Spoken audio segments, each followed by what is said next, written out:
क्या आप जानते हैं गिव और गिव अप के दरमियान क्या फ़र्क है? दोनों एक वर्ब तो बेसिकली हैं ही हैं, लेकिन होता क्या है, हम एक वर्ब के साथ प्रेपोज़िशन लगा लेते हैं, जैसे या प्रेपोज़िशन या एडवर्ब भी हो सकता है, हम उसके साथ लगाते हैं और उसकी पोज़ीशन चेंज हो जाती है। वो फ्रेज़ल वर्ब बन जाता है। जैसे गिव है, गिव अप, गिव डाउन मैं कर दूँ तो इसकी पोज़ीशन चेंज होगी।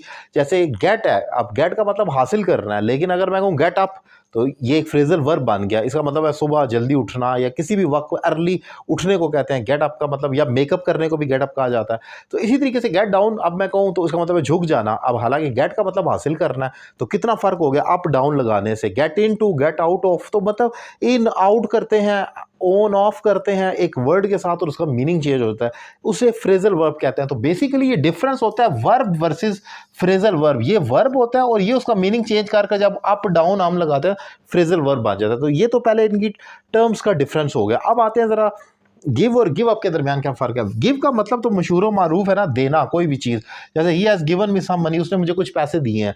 कोई भी चीज़ जो आप किसी को देते हैं तो वो आपने गिव कर दिया। लेकिन गिव अप के बहुत ही डिफरेंट मीनिंग है। इसके दो मीनिंग है। एक तो ये है हार मानना किसी भी चीज़ में।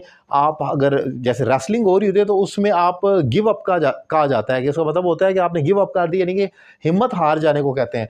लेकिन और दूसरा मतलब है छोड़ देना, किसी भी चीज़ को टोटली गिव अवे कर देना, छोड़ देना, उसको आप गिव अप कहते हैं। For example he has given up smoking, उसने तंबाकू नोशी यानी कि उसने सिगरेट पीना छोड़ दिया, तर्क कर दिया। कोई भी हैबिट जो होती है उसको जब ख़त्म किया जाता है तो उसके लिए ये फ्रेजल वर्ब बोला जाता है गिव अप। कोई भी बैड हैबिट है, so you need to give up your bad habits, आपको अपनी बुरी आदत को ख़त्म कर देना चाहिए या उनको करने की ज़रूरत है, तो वहाँ पर आप हैबिट्स के लिए गिव अप कहते हैं।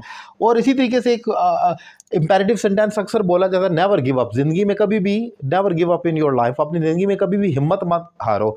तो हिम्मत हारने को भी गिव अप कहा जाता है। सो ये फ़र्क है, याद रखें। गिव का सिर्फ मतलब देना है, वो बड़ा सादा सा है, लेकिन गिव अप लगाने से इंटायरली डिफरेंट मीनिंग हो जाता है और उसका मीनिंग बदल जाता है। इसका मतलब है छोड़ देना, तर्क कर देना या हिम्मत हार जाना। सो ये इंपॉर्टेंट डिफरेंस है। कोशिश किया आसान अल्फाज में और ईजी करके टू द पॉइंट डिफाइन करो, ज़्यादा बोरिंग ना हो। लेक्चर कैसा लगा अपनी राय का इजहार करें, और ऑनलाइन क्लास अगर आप मुझसे लेना चाह रहे हैं तो मेरा नंबर आपकी स्क्रीन पर मौजूद है। Thank you very much.